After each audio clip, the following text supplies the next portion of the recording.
Hello everyone, my name is El Parnaso, and after this video you're gonna learn why your Yubel Fiendsmith deck is not a Yubel Fiendsmith deck.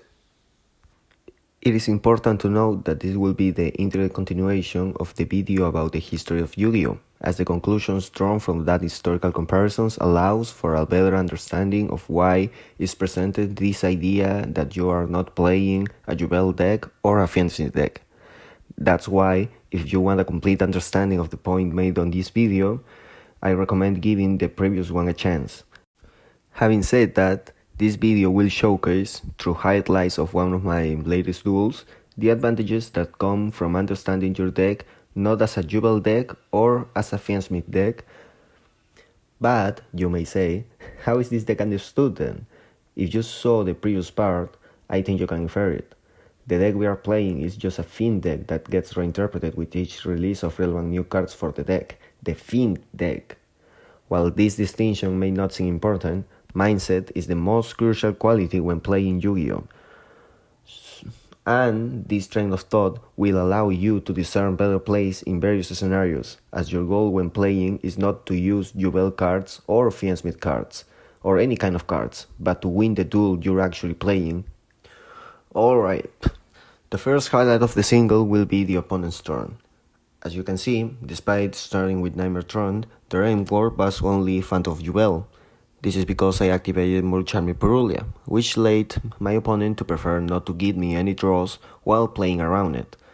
One more observation will be the sacrifice of not taking advantage of the Samsara Lotus first hand due to the Purulia. Despite what has been mentioned, my opponent sets 3 cards, and I have no way of knowing that the card in hand is Samsara, so it will be 5 of my cards against 5 of theirs on my turn, 4 unknown, and the Phantom of Yubel. Now, before moving on to the next scenario, I would like to emphasize certain points. Nightmare Tron prevents me from removing Phantom of Yubel in any way other than by battle, as it will result in the field spell being able to summon a Spirit of Yubel and obtain Nightmare Pain on my turn, which could lead to allow my opponent unnecessary advantages. Also, the advantage of only summoning Phantom of Yubel is that it counters center cards from my deck after side deck that my opponent should expect between my cards on the hand. Nibiru, Effect Veiler, Murner, and Phantasme might be the best example that I can have. So, after negating Phantom of Yubel with impermanence, the second highlight allows us to present the point on why it is important to understand that the Yubel Fiendsmith deck is not a Yubel Fiendsmith deck, but rather just a Fiend deck that, that has ever existed. Like, really ever existed. This is because, although Nightmare Pain is an important turning point when playing the deck, it does not mean that it must be essential or irreplaceable. I mention this because I have heard several times people somewhat get upset and not play at 100% because they are thinking about losing something supposedly very important just because they think they are playing a Yubel deck instead of a Fiend generic Link deck. Why am I saying all of this? Because as you can see, my Nightmare Pain just got Cosmic Cyclone because one of those 3 unknown sets ended up being Cosmic Cyclone after I was trying to combo my way through the game with normal summoning Samsara after I imperm the Phantom of Yubel. So, for the purpose of this video, let's extrapolate the benefits of this card, the Nightmare Pain, during the execution of the Fiend Link combo. Beyond its ease of access and obligation to attack, what does it actually Nightmare Pain provide? Like, think about it right now. Seen this way, like the Fiend generic Link deck, Nightmare Pain allows for the destruction of a Spirit of Yubel and the add of Gruesome. Now, this means that their role can be perfectly replaced as a combo line, just as a combo line right now, we're talking just about the combo line, if we draw Gruesome, which also means it can be replaced by Nightmare Tron by adding the Gruesome or Terraforming by adding the Tron first. Now, if someone tells me that you're still losing something because the Gruesome should be destroying the Yubel to avoid losing the summon of the level 11 Terror Incarnate, to all those people I recommend you to watch my video with some combos in the description to show you that you don't need to even allow that 11-12 brick in your deck, because you don't need it.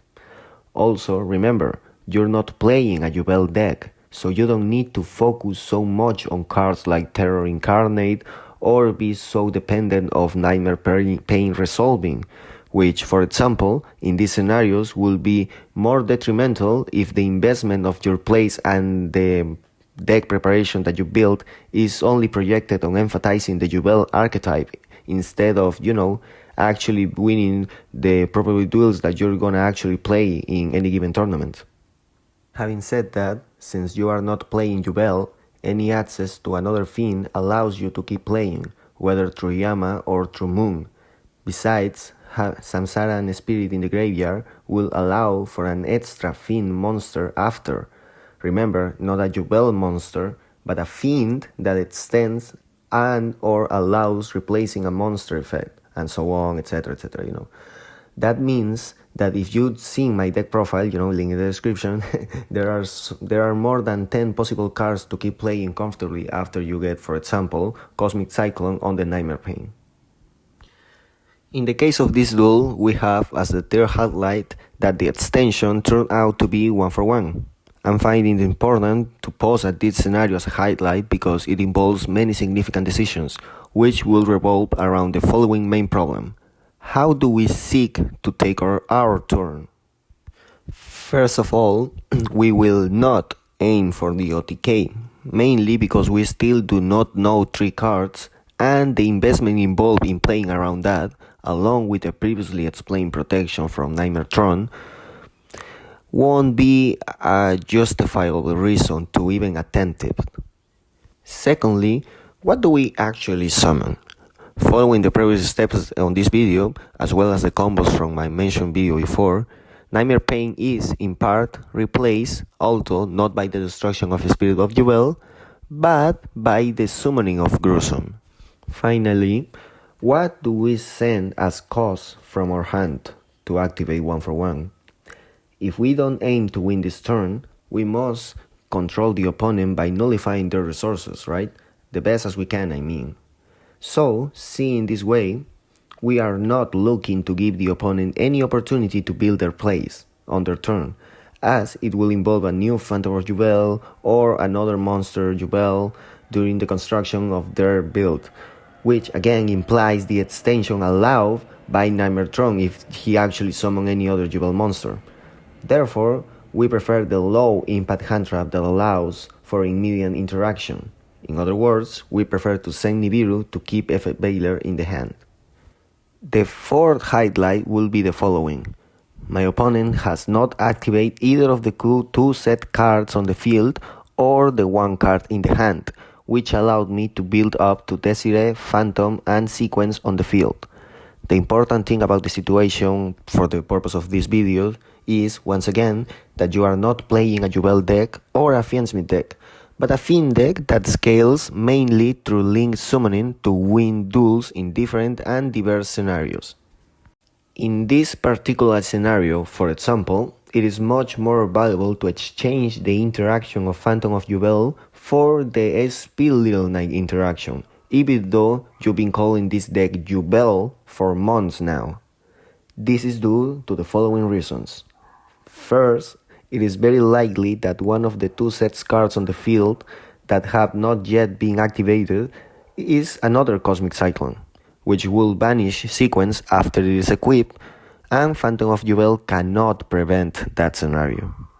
Second, we made an extra investment because we are equipping Sequence from the field instead of the graveyard after using it to climb to SP Little Knight. Third, we allow the opponent to have an extra card on their turn, which will be one of the set cards, since we will not be banned one of those due to the effect of SP Little Knight at summon. At last, strictly speaking, Phantom of Yubel and SP Little Knight are the same during the opponent's turn, just one interaction. Obviously, there is a chance that SP Little Knight may not ban the possible Cosmic, as it is 50-50, or even doesn't matter if both set cards are Cosmic Cyclone. However, the possibility with Phantom of Yubel on the field will never matter if any of those sets are Cosmic Cyclone, and you are not playing this game to summon or activate Yubel or Fiendsmith card to try to focus on them in this case or this kind of scenarios. You are playing to summon fiends in such a way that you win the duels that you are playing in different scenarios consistently. Also, strictly speaking, the number of interactions during the opponent's turn are still the same if you take the risk of summoning the SP Little Knight instead of staying with the Phantom of Yubel. And the extra body in sequence was at least a good investment while you're taking the risk, because you're gonna have it regardless. That said, let's see how it turned out. As we can see, while we cannot control random chance, we can control scenarios where we can increase our random chances of winning a duel. In this case, we are increasing our chances because that 50-50 allows us to ban the possible Cosmic Cyclone that was set. This allows us to safely equip the sequence from the graveyard. This is important because if it were Cosmic Cyclones the card still set, they could activate it on their turn to force me to lose the Desire Negation, and then play with Samsara and whatever draw they may have. In that sense, let's look at the outcome for a better understanding of what has already been said. As can be seen, the ban of Cosmic was essential at the moment of winning, as it allows us to negate the Metaltronius when the opponent drew it and activate it to try to negate my SP Little Knight, in addition to having an free effect monster on the field if the Metaltronius resolves, which, after my effect Baylor negated his normal summon Samsara, could lead the duel in many different directions, especially considering a scenario of 45 minutes per round in a tournament and this being the last single. Instead, my Desire simply negates Metaltronius, my Baylor negates Samsara, and the duel is practically over. Now, I take this opportunity to say that yes, I am playing my Baylor now, in case you've been seeing my deck profile before, because we have been making some changes to the deck that I will show you as soon as I return from Chile, because I'm going to play the Team YCS this weekend. I also take this opportunity to wish good luck to those traveling both to Chile and to the YCS in France. That will be the last for this video, but remember, this series is still ongoing, so subscribe to follow up and share. Thank you.